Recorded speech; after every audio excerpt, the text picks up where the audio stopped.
तो hello and welcome back to our channel दोस्तों। तो चलिए आज हम लोग कुछ करने वाले हैं प्रैक्टिस क्वेश्चंस को। आज मैं कोचिंग नहीं गया हूँ और मैं यहीं से कुछ प्रैक्टिस क्वेश्चन करवाऊँगा, ठीक है। तो देखिए हम लोग आज पढ़ने वाले हैं क्या, कैरेक्टरिस्टिक ऑफ डेवलपमेंट। क्या पढ़ने वाले हैं? कैरेक्टरिस्टिक ऑफ डेवलपमेंट का कुछ प्रैक्टिस करने वाला है। ये हम लोग पढ़ तो पहले ही चुके हैं, आज हम लोग प्रैक्टिस करेंगे, ठीक है। तो देखिए मैंने दोनों हिंदी और इंग्लिश दोनों में आपका क्वेश्चन आंसर लिख के ले आया हूँ। क्या है कि which of the following principle suggest that different body parts develop a different rate various stage of development. मतलब निम्न में कौन सा नियम यह सुझाव देता है कि शरीर के विभिन्न अंग विकास के विभिन्न चरणों से भिन्न भिन्न दरों से विकसित होता है। कहने का मतलब सीधा सीधा है कि कोई अगर हाथ है तो हाथ अलग अलग स्पीड से आपका विकसित होता है, पैर आपका अलग स्पीड से विकसित होता है। अगर आपका हार्ट का बात किया तो हार्ट आपका अलग स्पीड से विकसित होता है। ये कौन सा नियम कहता है? डेवलपमेंट इज़ यूनिडायमेंशनल, यानी कि विकास एक आयामी होता है, ये ऐसा कहता है। या फिर डेवलपमेंट इज़ अनडायरेक्शनल, विकास एक दिशाई होता है। सॉरी, अनडायरेक्शनल यूनिडायरेक्शनल है, विकास एक दिशाई होता है, ये ऐसा नियम कहता है। या फिर development is a discontinuous process, यानी कि विकास एक असतत प्रक्रिया है। ये तो वैसे भी गलत है, असतत तो होता ही नहीं है। Direction of development is proximodistal and cephalocaudal, विकास की दिशा अधोगामी और शीर्षगामी है। ये मैंने आपको पढ़ाया था कि विकास जो होता है ना, डायरेक्शन ऑफ डेवलपमेंट क्या होता है, प्रॉक्सिमोडिस्टल होता है और सिफोलोकॉर्डल होता है, ठीक है। ये मैंने आपको पढ़ाया कि विकास की दिशा अधोगामी और शीर्षगामी होता है। तो ये आपका आंसर हो जाएगा, इसका आंसर यही वाला होगा, ठीक है। चलिए अगला क्वेश्चन देखते हैं। अरे यार ऑप्शन आंसर भी इसके साथ ही है, चलो कोई बात नहीं, रहने दो आंसर भी। हम लोग को समझते समझते हम लोग को क्वेश्चन का आंसर करते जाना है। देखो क्या है, as per contemporary perspective the course of child development is uniform. अच्छा हिंदी पढ़ लेता हूँ। समकालीन विचारधाराओं के अनुसार, किसके? समकालीन विचारधाराओं के अनुसार बाल विकास की प्रक्रिया क्या है? Uniform across children and specific milestones are definitely achieve by all children as they reach a certain age. या multi directional since children grow up in varying context, completely unpredictable even though development is unidirectional for all, या determined solely by hereditary information received from parent। देखो समकालीन विचारधाराओं के अनुसार बाल विकास की प्रक्रिया क्या है? सभी बच्चों के लिए एक समान है। क्या सभी बच्चों का विकास एक समान गति से होता है? नहीं, ये तो ऐसे भी खत्म हो गया। और सभी बच्चे एक निश्चित आयु तक आते आते विशिष्ट निर्धारित लक्ष्य अवश्य प्राप्त कर लेते हैं, ये भी गलत बात है। बहुआयामी है। क्या है? डेवलपमेंट जो है आपका बहुआयामी है, विकास बहुआयामी है, क्योंकि बच्चे विभिन्न प्रकार के संदर्भों में पलते बढ़ते हैं। ये आपका आंसर सही है कि विकास क्या होता है? मल्टी डायरेक्शनल होता है, मल्टी डायमेंशनल होता है। ये मैंने आपको पढ़ाया भी था। देखो हम लोग प्रैक्टिस जो करेंगे ना बोर्ड पे, क्या है कि बोर्ड पे मैं आपको समझाऊंगा, लेकिन प्रैक्टिस के लिए यही बेस्ट तरीका रहेगा। और हम लोग इसी तरीके से क्वेश्चन का प्रैक्टिस करेंगे, क्योंकि बोर्ड पे इतना सारा क्वेश्चन को लिखना पॉसिबल नहीं है। और अगर मैं लिखना भी चाहूँ इतना सारे क्वेश्चन को, तो कहीं ना कहीं बहुत ज़्यादा टाइम लग जाएगा। इसीलिए हम लोग जो है ना प्रैक्टिस क्वेश्चन का इसी तरह करेंगे, लैपटॉप में ही करेंगे और लैपटॉप में क्वेश्चन का प्रैक्टिस करेंगे। और साथ ही साथ हम लोग जो पढ़ेंगे हम लोग बोर्ड पे, किसमें? बोर्ड पे, यानी कि ऑफलाइन क्लास में जाके मैं आपको वहाँ से बोर्ड से आपको जो पढ़ाऊंगा ना, थ्योरी अगर मैं पढ़ाऊंगा तो बोर्ड से पढ़ाऊंगा, बाकी प्रैक्टिस हम लोग ऐसे ही करेंगे। और एक चीज़ आप लोग सोच रहे होंगे कि जब ये मेरे पास लैपटॉप है तो मैं लैपटॉप का ही स्क्रीन रिकॉर्डिंग ऑन करके क्यों नहीं मतलब रिकॉर्ड करके क्यों नहीं कर रहा हूँ। आपको पता है कि मैं फ़ोन से रिकॉर्ड कर रहा हूँ। इसका सीधा सा सिंपल सा आंसर है क्योंकि जो मेरा लैपटॉप है ना वो अभी थोड़ा सा पुराना हो गया है, जिसके कारण मैं इसमें रिकॉर्डिंग ऑन करता हूँ तो हैंग करने लगता है, और इसी कारण लैपटॉप से मैं रिकॉर्ड नहीं कर पाता हूँ, इसलिए फ़ोन लगाया हूँ। थोड़ा सा आपको परेशानी हो रही होगी, लेकिन उतना भी परेशानी नहीं है, आप आराम से आपको विजिबल होगा। एंड आई थिंक आप इसका आंसर आराम से कर सकते हो। तो कहने का मतलब सीधा सीधा है कि प्रैक्टिस, क्वेश्चन का प्रैक्टिस हम लोग ऐसे ही करेंगे, ठीक है। और जहाँ तक जैसे कि मैथ्स में भी मैं ऐसा ही करूँगा, मैथ्स में क्योंकि उसमें क्वेश्चन ज़्यादा लिखना पड़ता है, तो कहीं ना कहीं मैं उसको ऐसे ही आपके सामने पीपीटी के थ्रू ही पढ़ाऊँगा। कहने का मतलब पढ़ाने का तो मैं वहीं से पढ़ाऊँगा, ऑफलाइन क्लास में ही पढ़ाऊँगा। बाकी पढ़ाने के लिए तो जो बोर्ड है ना, बोर्ड पे ही मैं आपको पढ़ाऊँगा। बाकी जब भी आएगी बात प्रैक्टिस की, क्वेश्चन प्रैक्टिस करने की, तो मैं पीपीटी के थ्रू आपको क्वेश्चन का प्रैक्टिस करवाऊँगा, ठीक है।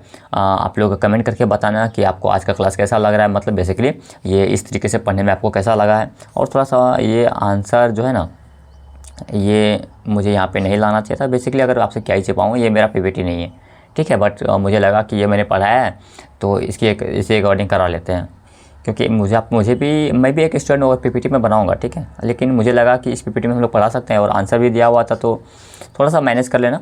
हालांकि मैं आंसर को एक्सप्लेन भी कर दूंगा, आगे से जो करूँगा ना मैं आंसर को छिपा दूंगा। Development of children proceed from dash to dash. अब बच्चों के विकास का क्रम कहाँ से चलता है? अमूर्त से मूर्त की ओर चलता है। अमूर्त से मूर्त ये विकास थोड़ी होता है, ये तो हम लोगों ने पढ़ा था क्या, मैगजीम्स ऑफ टीचिंग में मैंने पढ़ाया था। सामान्य से विशिष्ट की ओर चलता है, यानी जनरल टू स्पेसिफिक चलता है। पैरों से सिर की ओर चलता है, टो टू हेड, तो पैरों से हेड, सिर की ओर नहीं चलता है, सिर से पैर की ओर चलता है। हाथ पैर से केंद्र की ओर चलता है, उल्टा होता है, केंद्र से हाथ पैर की ओर चलता है, केंद्र से हाथ पैर की ओर चलता है। उसी तरीके से सिर से पैर की ओर चलता है, ना कि पैर से सिर की ओर, ठीक है। तो आपका क्या हो गया, अमूर्त से मूर्त, तो ये पढ़ाने का तरीका है। सामान्य से विशिष्ट, इसका आंसर हो जाएगा कि development of children proceed from general to specific, ठीक है। जैसे कि हम लोग पहले जनरल चीज़ों के बारे में पढ़ते हैं, फिर उसके अंदर स्पेसिफिक पढ़ते जाते हैं। अगर एग्जाम्पल के लिए लूँ तो अप टू टेंथ क्लास तक हम लोग क्या करते हैं, 10th क्लास तक हम लोग पढ़ते हैं क्या, सभी सब्जेक्ट पढ़ते हैं, ऑल सब्जेक्ट पढ़ते हैं। 10th क्लास तक हम लोग ऑल सब्जेक्ट पढ़ते हैं। देन फिर 11th 12th में आते तो कोई पीसीबी ले लेता है, कोई पीसीएमबी ले लेता है, पीसीएमबी ले लेता है, कोई पीसीएम ले लेता है। तो कहने का मतलब पहले हम लोग ऑल सब्जेक्ट पढ़ते हैं, तो पहले हम लोग जनरल सब्जेक्ट पढ़ते होते हैं, फिर हम लोग स्पेसिफिक की ओर जाते हैं, स्पेसिफिक की ओर जाते हैं। अगर एग्जांपल का याद करूं तो आपको याद है मैंने आपको पेड़ का एग्जांपल लिया था। पहले हम लोग पेड़ के बारे में पढ़ते हैं, फिर पेड़ के बारे में पढ़ने के बाद हम लोग इसमें आते हैं पत्ती के बारे में पढ़ते हैं, फिर पत्ती के बारे में पढ़ने के बाद हम लोग उसके अंदर पत्ती के अंदर जो स्टोमाटा होता है उसके बारे में पढ़ते हैं। तो कहीं ना कहीं हम लोग पहले जनरल चीज़ों के बारे में पढ़ रहे होते हैं, फिर हम लोग स्पेसिफिक चीज़ों के बारे में पढ़ रहे होते हैं। तो इसका आंसर क्या हो जाएगा, सामान्य से विशिष्ट मीन्स जनरल टू स्पेसिफिक। चलिए अगला क्वेश्चन देखते हैं। अगला क्वेश्चन है आपका कि development is dependent upon, development किस पे डिपेंड करता है, जेनेटिक मेकअप पे। क्या जेनेटिक मेकअप पे डिपेंड करेगा? देखो मैंने आपको पढ़ाया था दो चीज़, एक पढ़ाया था ग्रोथ और एक पढ़ाया था डेवलपमेंट, ठीक है। ग्रोथ एंड डेवलपमेंट पढ़ाया था मैंने आपको। तो उसके बारे में देखो, ग्रोथ क्या होता है, ग्रोथ जेनेटिक होता है। ग्रोथ के बारे में मैंने बताया था, ग्रोथ आपका जेनेटिक होता है। और डेवलपमेंट क्या होता है आपका, डेवलपमेंट होता है आपका इन्वायरमेंट से, EVS लिख देता हूँ, EVS मतलब इन्वायरमेंट, मतलब डेवलपमेंट अगर विकास बच्चे का होता है ना, EVS यानी इन्वायरमेंट से होता है, ये जेनेटिक होता है। और अगर दोनों का अगर देखा जाए, लर्निंग को देखा जाए, लर्निंग क्या होता था, जेनेटिक यानी आपका जेनेटिक और इन्वायरमेंट का गुणात्मक प्रतिलोम होता था, गुणात्मक स्वरूप होता था, ये भी मैंने आपको बताया था, ठीक है। तो development is dependent upon genetic makeup, तो ये तो गलत बात हो गया। और development social physical environment, development is dependent upon physical environment, ये भी सही है। सोशियो कल्चर फैक्टर यानी कि सामाजिक संस्कृति कारक, ये भी सही है। तो आपका 2 3 वैसे जेनेटिक भी ले सकते हैं हम लोग, क्योंकि अगर यहाँ पे मैं देखूँ लर्निंग में आपका डेवलपमेंट भी आता है, तो डेवलपमेंट में क्या हो जाएगा, जेनेटिक इंटू इन्वायरमेंट का गुणात्मक प्रतिलोम है। तो इसमें तीनों ऑप्शन से ले लेते हैं, ठीक है। जैसे भी आंसर में आपका तीनों दिया हुआ था, तो 1 and 2 and 3 भी इसका सही हो जाएगा। चलिए अगला क्वेश्चन देखते हैं। अगला क्वेश्चन है आपका कि डेवलपमेंट चेंजेस, डेवलपमेंट क्या बदलता है, विकासात्मक परिवर्तन क्या होता है, occur at universal pace in children across culture. देखो क्या बोला है कि सभी संस्कृतियों के बच्चे में सार्वभौमिक गति से होता है। क्या विकास हर बच्चे में एक गति से होगा, क्या विकास हर बच्चे में एक गति से होगा? मान लो ये कोई मुन्ना है और ये कोई मुन्नी है, ये गाँव में रहता है, ये आपका शहर में रहता है, ये मुन्नी आपके शहर में रह रही है, ठीक है, और ये मुन्ना आपका गांव में रह रहा है। तो क्या दोनों का जो विकास का गति होगा क्या सेम होगा? क्या दोनों के विकास का गति सेम होगा? क्या नहीं होगा ना। तो यूनिवर्सल पेस वाला तो नहीं हो जाएगा इसका आंसर। अगला देखो, occur at a very fast pace till middle childhood and then stop. क्या विकास रुकता है? मैंने क्या बोला था यहाँ पे, देखो क्या मध्य बाल्यकाल तक बहुत तेज गति से होते हैं और फिर रुक जाते हैं। क्या विकास रुकता है? मैंने आपको क्या बताया था कि विकास एक जीवन पर्यंत चलने वाली प्रक्रिया है, मतलब लाइफ लॉन्ग चलता है। मैंने क्या बताया था, विकास आपका लाइफ लॉन्ग चलने वाली प्रक्रिया है, लाइफ लॉन्ग चलता है। तो ये वाला तो ऐसे भी गलत हो गया आपका कि इसमें बोल रहा है कि देखो यहाँ पे स्टॉप तो होता ही नहीं है। Always occur in a linear manner and are unidimensional. देखो यूनिडायमेंशनल मैंने नहीं बताया था, मैंने क्या बताया था, मल्टी डायमेंशनल बताया था। हमेशा एक रैखिक तरीके से होता है, और एक आयामी नहीं मैंने बताया था, मैंने बताया था आपको कि बहुआयामी होता है। तो ये भी आपका गलत हो गया। बचता है आपका वंशानुगत कारकों और पर्यावरणीय प्रभाव के परस्पर क्रिया है। Are an interplay of hereditary factors and environment influences. देखो अगर अभी देखा हो तो मैंने यहाँ पे क्या बताया कि दोनों का व्युत्क्रम है, दोनों का गुणात्मक स्वरूप है। तो यहीं पे आपका ये वाला आंसर है कि are an interplay of hereditary यानी वंशानुगति होता है, फैक्टर को भी इन्वायरमेंट करता है और इन्वायरमेंट इन्फ्लुएंस भी करता है दोनों चीज़ को। तो कहीं ना कहीं हेरिडिटी का आपका विकास जो होता है ना वो हेरिडिटी से भी होता है और आपका इन्वायरमेंट से भी होता है। तो ये आंसर आपका सही हो गया। ठीक है, इसका आंसर क्या सही हुआ, इसका ये आंसर हो गया। चलिए अगला देखते हैं। अगला क्या है आपका, डेवलपमेंट क्या है, यूनिडायमेंशनल, यूनिडायरेक्शनल, मॉडिफाइबल, टोटली जेनेटिकली। देखो टोटली जहाँ भी सब इस तरह का टोटली वगैरह आ जाएगा, ये सब निगेटिव वर्ड होता है। टोटली जेनेटिक तो होता नहीं है विकास, टोटली जेनेटिक तो नहीं होता है। मैंने क्या पढ़ाया था, 50-50% होता है। अगर आपने पहले का लेक्चर नहीं देखा, नहीं ये सब मैंने पढ़ा दिया। अगर आप मेरा लेक्चर देख के आ रहे हो ना, आप आराम से इन सारे क्वेश्चंस को लगा पा रहे होगे। ठीक है, तो ये टोटली जेनेटिक तो होता नहीं है, ये वाला तो ऐसे गलत हो गया। अब देखो यूनिडायरेक्शनल होता है, नहीं मैंने बताया था मल्टी डायरेक्शनल होता है। ठीक है, मल्टी डायमेंशनल होता है, यूनिडायमेंशनल नहीं, मैंने बताया था मल्टी डायमेंशनल होता है, मल्टी डायरेक्शनल होता है। तो ये मॉडिफाइबल, विकास मॉडिफाइबल होता है, यानी कि मैं बदलाव किया जा सकता है, विकास में आपका बदलाव हो सकता है। चलिए अगला क्वेश्चन देखते हैं। अगला है आपका choose the correct statement about development. Development के बारे में करेक्ट स्टेटमेंट चूज करना है आपको। Development is unidirectional and unidimensional. Development क्या आपका यूनिडायरेक्शनल है, मतलब क्या बोलते हैं इसको, एक दिशाई और एक आयामी होता है। मैंने आपको बताया था कि एक आयामी नहीं बहुआयामी होता है। तो ये तो आपका आंसर गलत हो गया। उसके बाद देखो डेवलपमेंट इज मॉडिफाइबल। अभी हम लोगों ने पढ़ा कि डेवलपमेंट क्या मॉडिफाइबल है, यानी विकास में परिवर्तन होता है, विकास में परिवर्तन होता है। ठीक है, देखो ये क्वेश्चन आप आराम से बहुत इजीली आप अटेम्प्ट कर पा रहे होगे अगर आपने मेरा क्लास देखा है तो।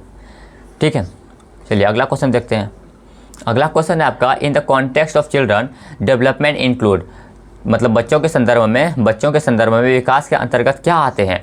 ओनली क्वालिटिव चेंजेस, क्या सिर्फ केवल गुणात्मक परिवर्तन आता है। देखो केवल तो आपको ध्यान रखना है, सिर्फ ही वगैरह में अगर केवल वगैरह आता है ना, ये सबको निगेटिव वर्ड माना जाता है। केवल हो गया, ओनली हो गया, ये सब निगेटिव वर्ड आता है, तो इन सबको आपको जनरली इग्नोर ही करना है। तो ओनली क्वालिटिव चेंज नहीं, ओनली क्वांटिटिव चेंज, आपका ये भी गलत हो जाएगा क्योंकि दोनों में ओनली आ रहा है ना ही। और ये आपको मैंने बताया था, ये ना सिर्फ क्वालिटिव सिर्फ नहीं होता है और ना ही सिर्फ क्वांटिटिव होता है। बहुत डेवलपमेंट मैंने बताया था, विकास जो होता है बहुत क्वालिटिव एंड क्वांटिटिव दोनों होता है। अब क्वालिटिव क्या होता है, क्वांटिटिव क्या होता है, देखो मात्रात्मक, जिसको कि क्वांटिटी मीन्स जिसको कि माप सकते हैं, जिसको कि क्वालिटिव किसको बोलते हैं, माप सकते हैं। यहाँ देखो मात्रात्मक है जिसको कि मापा जा सकता है, जिसको कि मापा जा सकता है। और गुणात्मक मतलब जिसको कि ऐसे फील किया जा सकता है, मतलब उसके अंदर वो गुण है, जैसे कि तेज है, मंद बुद्धि है, ये सब क्या होता है, ये सब हम लोग फील कर सकते हैं। ये होता है आपका मात्रात्मक क्वालिटिव। बहुत क्वालिटिव एंड क्वांटिटिव मैंने पढ़ाया भी था आपका क्या कि बहुत क्वालिटिव एंड क्वांटिटिव होता है ये। चलिए अगला क्वेश्चन देखते हैं।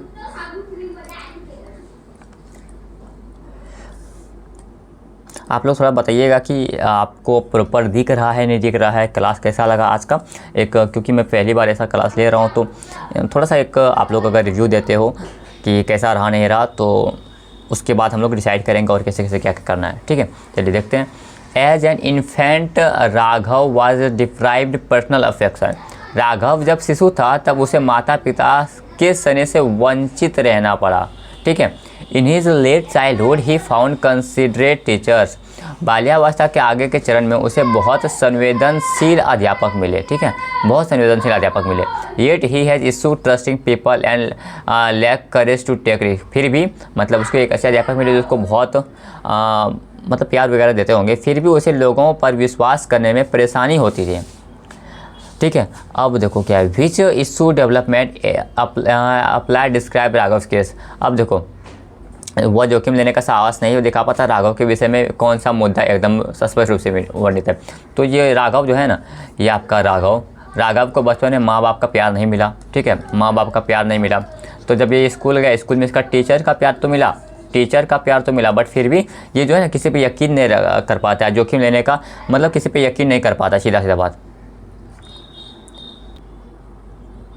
तो उसका मतलब आगे चल के उसको टीचर्स का प्यार मिला, बट फिर भी जो है उसके अंदर कहीं ना कहीं एक ऐसा भावना आ गया कि जिसमें कि ट्रस्ट इशू बोलते हैं ना, जिसको ट्रस्ट इशू उसके अंदर आ गया। अब इसके कारण ये जो कौन सा आपका विकास उसका प्रभावित हुआ है ये देखना है। देखो कंटिन्यूटी डिसकंटिन्यूटी इशू नहीं, अर्ली लेटर एक्सपीरियंस इशू, ये आपका नाम से भी दिख रहा है कि आरंभिक बाद के अनुभव का मुद्दा, मतलब अर्ली लेटर एक्सपीरियंस इशू उसके अंदर आया है। ठीक है, नेचर यानी पालन पोषण वाला तो है नहीं, और यूनिफॉर्मिटी इंडिविजुअलिटी ये भी नहीं है, तो वो अर्ली लेटर एक्सपीरियंस इशू उसके अंदर आ गया है। ठीक है, चलिए अगला क्वेश्चन देखते हैं। अगला क्वेश्चन है आपका, which of the following statement is correct with respect to development of children. बच्चों के विकास के संबंध में निम्नलिखित में से कौन सा कथन सही है? The domains of development are distinct and unrelated from one another. क्या रिलेट नहीं करता है? विकास के क्षेत्र सुस्पष्ट हैं और उनका एक दूसरे से कोई संबंध नहीं है। क्या कोई संबंध नहीं? विकास का तो विकास का एक दूसरे से संबंध है, बिल्कुल संबंध है। एक चीज़ जैसे मैंने आपको बताया था, यदि कोई बच्चा, मैंने क्या बताया था, यदि कोई बच्चा, मान लो ये बच्चा अगर पार्क गया है खेलने, ये आपका पार्क है, पार्क खेलने गया है, तो खेलने के साथ साथ यानी खेलने गया तो उसका मोटर डेवलपमेंट होगा, तो कहीं ना कहीं उसका कॉग्निटिव डेवलपमेंट होगा। तो कहने का मतलब है विकास एक रिलेटेड प्रक्रिया है, डेवलपमेंट एक रिलेटेड होता है आपस में, अनरिलेटेड नहीं होता है, एक साथ उसका दूसरा भी काम हो रहा होता है। देखो, different theories of child development agree on same ideas regarding development of children. बाल विकास के संदर्भ में बाल विकास से संबंधित विभिन्न सिद्धांत बच्चों के विकास के समय एकमत होते हैं। बिल्कुल एकमत नहीं होते भाई। कैसे? मैंने आपको बताया था जीन पियाजे के बारे में। अपना जीन पियाजे क्या बोल रहे थे? ये बोल रहे थे कि बच्चे अपने ज्ञान की रचना खुद करते हैं, ये रचनात्मक थे यानी कंस्ट्रक्टिव थे। उसी तरह मैंने आपको पढ़ाया फिर वाइगोत्स्की के बारे में पढ़ाया। इसने क्या बोला कि ये सामाजिक बच्चे अपना रचना समाज से करते हैं, ये सामाजिक थे, सोशल कंस्ट्रक्टिविस्ट थे। फिर मैंने आपको पढ़ाया कोलबर्ग के बारे में पढ़ाया, तो ये बिहेवियरिस्ट थे, व्यवहारवादी थे। तो कहाँ एक है? सबका तो मत अलग अलग है ना, एक मत तो है ही नहीं। आपको दिख रहा है ना, सबका मत अलग अलग है। तो ये वाला तो स्टेटमेंट ऐसे भी गलत हो गया आपका, सेकंड स्टेटमेंट भी गलत हुआ, फर्स्ट स्टेटमेंट भी गलत हुआ। अगला देखते हैं, development of children is influenced by their social context. बच्चों का विकास उनके सामाजिक संदर्भ से प्रभावित होता है। बच्चों का विकास उनके सामाजिक संदर्भ से प्रभावित होता है। ये ऑप्शन आपका सही होता है। ये वाइगोत्स्की भी साहब ऐसा बोले थे। और साथ ही साथ अगर कोलबर्ग का बात करें, कोलबर्ग का नहीं, एरिक एरिक्सन का बात करें, तो उन्होंने भी ऐसा कहा था। ठीक है, इन्होंने एरिक एरिक्सन ने भी आकर साइकोसोशल थ्योरी दिया था। हिंदी में क्या बोलते हैं? साइकोसोशल, मनोसामाजिक थ्योरी, ऐसा कुछ था, मनोसामाजिक सिद्धांत दिया था आपका एरिक एरिक्सन ने भी। ये भी मैं पढ़ा चुका हूँ आपको। ठीक है, अगला क्वेश्चन देखिए। अगला क्वेश्चन है आपका, the development theorist who view process of development as having substantial plasticity throughout life are likely to emphasize the importance of। विकासात्मक सिद्धांतवादी मानते हैं कि विकास की प्रक्रिया जीवन भर चलती है। बिल्कुल सही बात है। इस संदर्भ में किसकी भूमिका बेहद महत्वपूर्ण है? हेरिडिटी की, इन्वायरमेंट एंड एक्सपीरियंसेस की, डोमेन एंड स्पेसिफिक इंटेलिजेंस की, या क्रिस्टलाइज्ड इंटेलिजेंस की? आनुवांशिकता की। आनुवांशिकता प्रभावित करती है, ये बात बिल्कुल सही है, आनुवांशिकता प्रभावित करती है। लेकिन इसका ऐसा नहीं कि पूरी तरीके से, जैसे प्लास्टिसिटी जो नेचर होता है पूरी तरीके से आनुवांशिकता के ऊपर नहीं होता है। तो ये आपका आंसर गलत हो गया। सबसे बड़ी बात है वातावरण और अनुभव, यानी कि इन्वायरमेंट एंड एक्सपीरियंसेस। आप क्या एक्सपीरियंस करते हो, आपको कौन सा इन्वायरमेंट मिला है, ये डिपेंड करता है, ये आपका ज़्यादातर निर्धारित करता है कि आपका विकास कैसा होगा और किस क्रम में होगा, किस ओर होगा। ठीक है, तो इसका आंसर आपका हो जाएगा बी नंबर। चलिए अगला क्वेश्चन देखते हैं। अगला क्वेश्चन है आपका, discontinuity in the development process. Discontinuity in the development process refers to, यानी कि विकासात्मक प्रक्रिया में असांतत्य के क्या मायने हैं?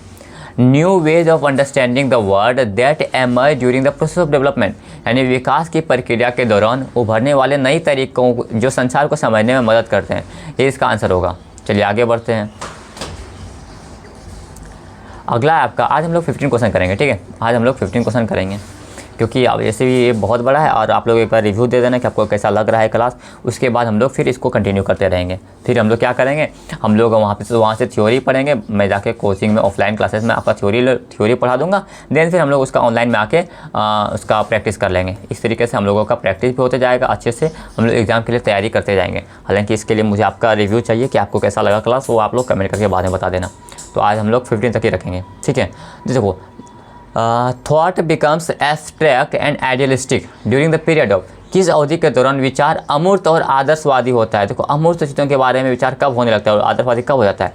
इन्फेंसी स्टेज में, अर्ली चाइल्डहुड में, मिडिल चाइल्डहुड में, एडोलसेन में। ठीक है, इसका आंसर आपका एडोलसेन हो जाएगा। मैंने आपको पढ़ाया था, ये मैंने आपको कब पढ़ाया था? देखो जब मैं बता रहा था आपको इन्फेंसी का टाइम पीरियड क्या होता है, अर्ली चाइल्डहुड का टाइम पीरियड क्या होता है, लेटर चाइल्डहुड का टाइम पीरियड क्या होता है, एडोलसेन का टाइम पीरियड क्या होता है, ये मैंने उस क्लास में बताया है। ठीक है, तो अगर इसका आंसर आपको थोड़ा सा भी अगर हेजिटेट कर रहे हो तो आप वो वाला क्लास जाके देख लेना। अगला देखते हैं। अगला है संज्ञानात्मक विकास मध्य बाल्यावस्था तक तेज़ी से विकसित होता है, फिर ठहर जाता है। देखो क्या ठहर जाता है, क्या रुक जाता है विकास? संज्ञानात्मक विकास, ये बात सही है कि मध्य बाल्यावस्था तेजी तक होता है, लेकिन क्या उसके बाद रुक जाता है? क्या रुकता तो नहीं है, तो ये आपका गलत हो गया, ये तो आपका गलत हुआ ना। अगला देखते हैं। तर्क क्या है? अच्छा, आपको एजर्सन रीजनिंग वाला क्वेश्चन आएगा एग्जाम में। ठीक है, मानव मध्य बाल्यावस्था के चरण के बाद नई चीज़ें नहीं सीख सकते। क्या बच्चा जब 12 साल से बलस हो जाता है, बच्चा 12 साल से बड़ा बच्चा कुछ नहीं सीखता है ना? क्या नई चीज़ों के बारे में नहीं सीखता है? तो ये भी आपका गलत हुआ, यानी कि both A and R wrong. चलिए, and the last question of today ये देख लेते हैं हम लोग। क्या है? Dash is result of the continuous and complex interaction between hereditary and socio cultural environment. आनुवांशिकता और सामाजिक सांस्कृतिक वातावरण के बीच निरंतर और जटिल क्रिया से कौन सा विकास प्रभावित होता है? देखो, आनुवांशिकता और सांस्कृतिक वातावरण के बीच निरंतर और जटिल क्रिया से कौन सा विकास प्रभावित होता है? केवल संज्ञानात्मक विकास, केवल सामाजिक विकास, केवल लगा, तो ऐसे भी दोनों ऑप्शन गलत हो गया। दोनों संज्ञानात्मक एवं सामाजिक विकास या शारीरिक संज्ञानात्मक सामाजिक विकास, और भी अगर ऑप्शन में होता ना, और भी अगर कोई विकास होता तो वो सारा का सारा आंसर आपका सही हो जाता। ठीक है, क्योंकि हेरिडिटरी हो या सोशियो कल्चरल इन्वायरमेंट हो, या हेरिडिटरी हो या इन्वायरमेंट हो, वो हेरिडिटरी से आपका शारीरिक विकास भी प्रभावित होता है ना। मान लो आपके पापा का ही हाइट अगर 4 फीट है, आपके दादा का ही हाइट अगर 4 फीट है, तो आपका हाइट कहाँ से 6 फीट होगा?